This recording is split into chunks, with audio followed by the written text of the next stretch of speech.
Well,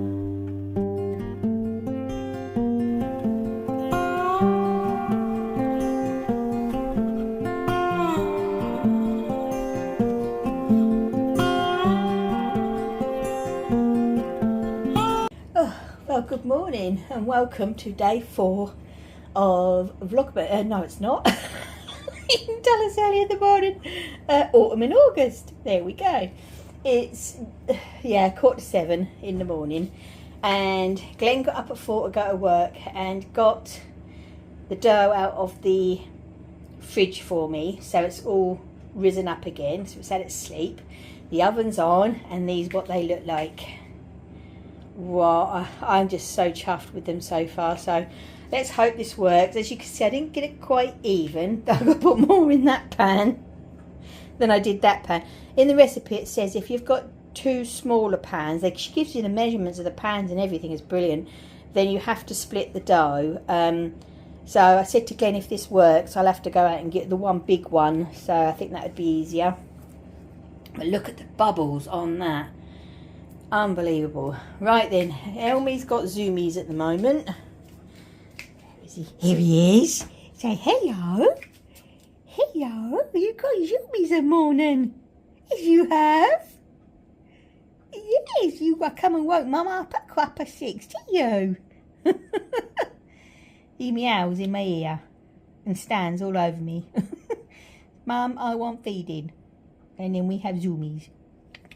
Here's your big boy. Right, I'm going to have my cup of tea, and the oven is heating up.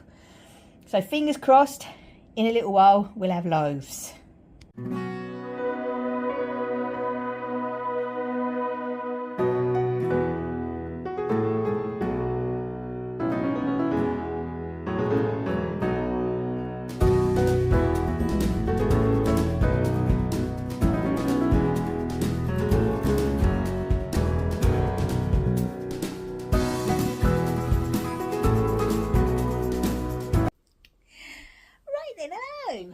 As you see, I'm sat on my little chair. I've brought my tea over, which is there, which you'd have seen. And it's cooler today, so I have my Whitmore out. So I thought I would sit here and knit on my Whitmore and answer a couple of questions from yesterday's video.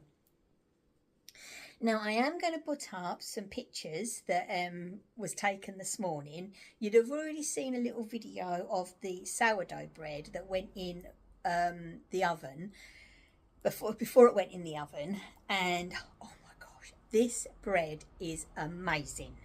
That's all I can say. Glenn was up at 4 this morning. He had to go in for a few hours, and then when he came in just before 8 o'clock, and I already had the bread in the oven, and he walked in to the smell of homemade sourdough bread. He went, oh, it's lovely. He couldn't wait for it to cool like he normally doesn't before he started eating one of the loaves. Now, as you would have seen in the video at the beginning, I did 2 little, I've only had 2 little tins.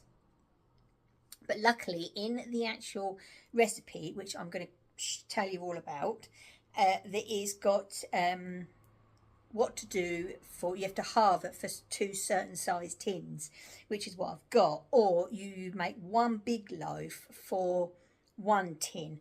So I said to Glenn, I said, well, yesterday when I started the loaf, I said, well, I'll try it with the 2 little loaves tins we've got, and if it's not right, and then I won't bother, you know, investing in a bigger tin. Well, anyway, as you can see, I did not halve it. I didn't quite get that right. I did one smaller than the other, but anyway, it doesn't matter. And then so I said, when he cut out and he cut into it, oh my gosh, it is lovely, absolutely beautiful bread. And as I say, we don't have shop bought bread anymore. We haven't had it for a while, but because I've got my sourdough starter and that, you know what I mean, it's better for you, they reckon anyway. So I've looked on eBay and I found a bigger tin, which is what's recommended within the recipe to make 1 bread. So I'm waiting for that to come in the week, and then I'll make another one. So, right, let's put this down and let's answer some questions. Well, actually, I think I could put this up here and answer some questions. There we go. Right then, so first of all, Julie, hi Julie, asked about my sourdough starter. Did I start it myself? And so on. Yes, I did. My sourdough starter was started from scratch many years ago. We can't even remember how long. Yeah, gosh. I was still working at the shop. I know that. So it's a few years old now. It really is. And it pays back. I tell you what, it is. It's just a joy, because at the moment when I'm not using him, because we nickname him Diddy after my brother, and he at the moment he's gone back in the fridge. He came out yesterday morning and I gave him a feed, so I refed him to wake him up, and obviously in this heat and humidity he loves all that, and so I gave him a feed, and then I made my bread, and then I leave him out for a little bit, you know, just to enjoy the warmth, and then I put him back in the fridge. So I will be getting him out again next week when my new tin arrives. And yes, I will be, you know, I'll take you on the journey with us again. So it was so much fun. This sandwich loaf is just beautiful. The bread is gorgeous. And I know my dear friend Belinda, hi sweetie, from Bell and Stitches. Yeah, Bell and Stitch, sorry. Which is also YouTube, and was messaging me because she's like me, she loves her sourdough starter, and she said about it, and I sent over the link. I said it's brilliant, absolutely brilliant way of doing bread. It really, really is, and it's going to be a lot easier for the like for a lunchtime. I'm going to have some toast. Right then, so now let me just pop this down. I managed to find, I still don't believe that I still had this, as I say, because it was a long time ago.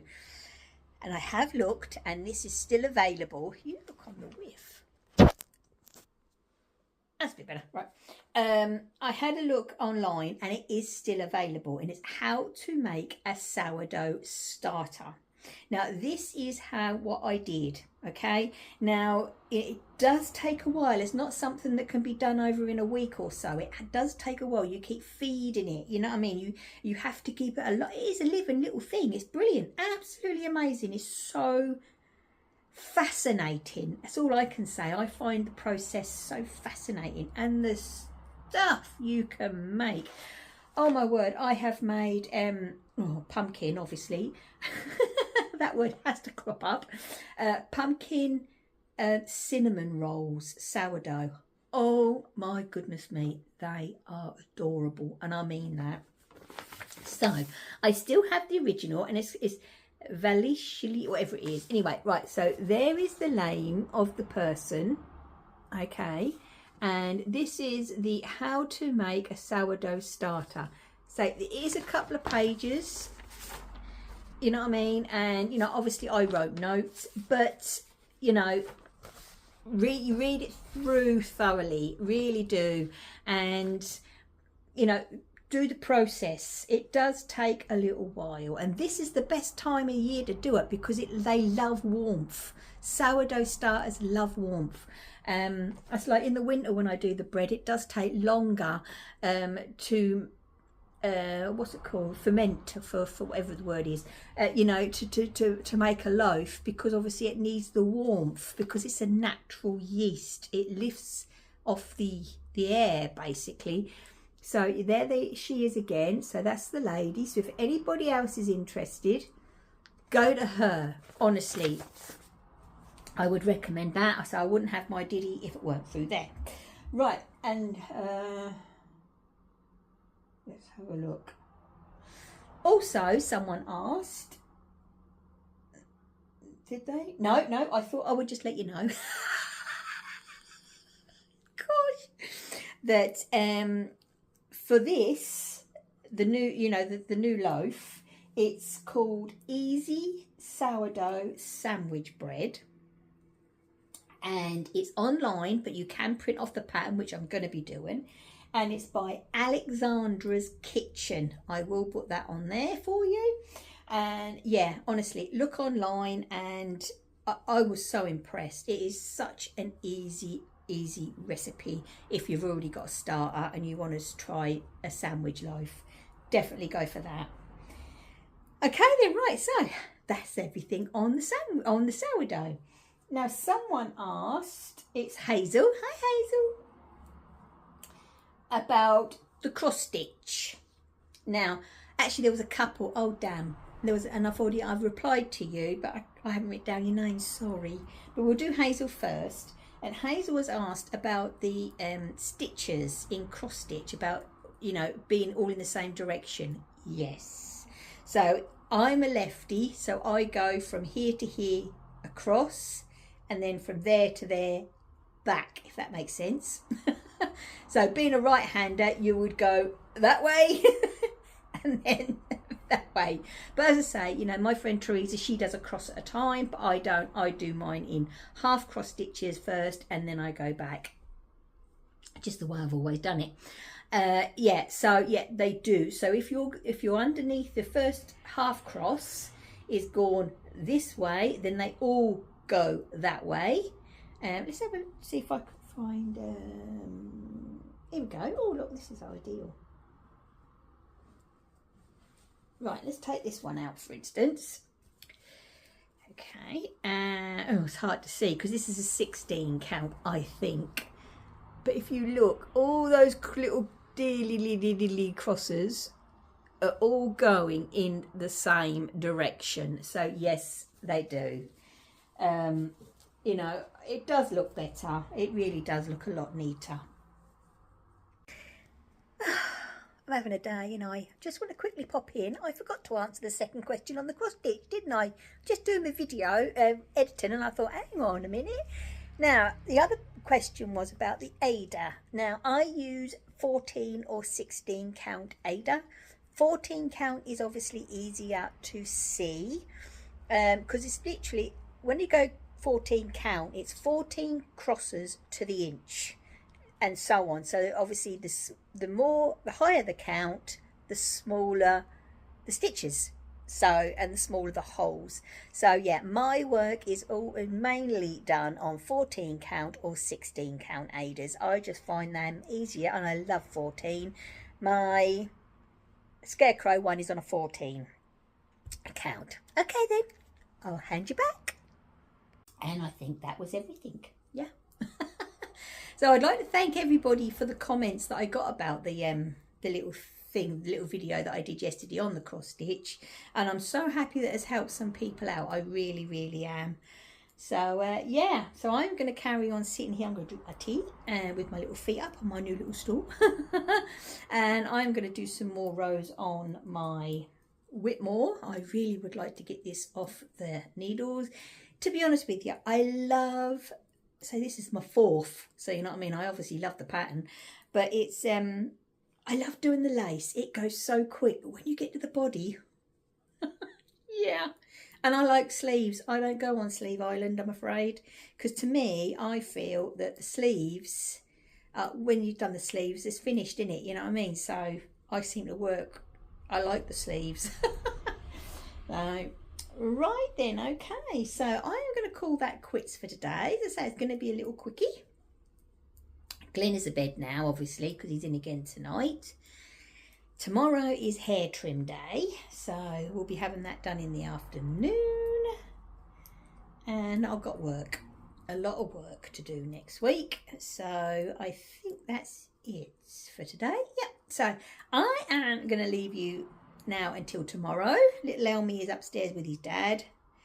I don't know if he'll be in either in our room or in my work room on my workbench. He seems to like it on there because he gets the draft from the window. But as I say, it's not as humid today, which is very nice. Okay then, I'm just waffling now, so I am going to disappear. I'm going to have the rest of the day of just chilling.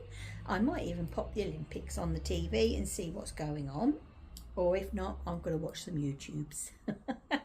Right then, okay then, so I'll be back tomorrow, so please take care, stay safe, and as always, my lovelies, see you tomorrow.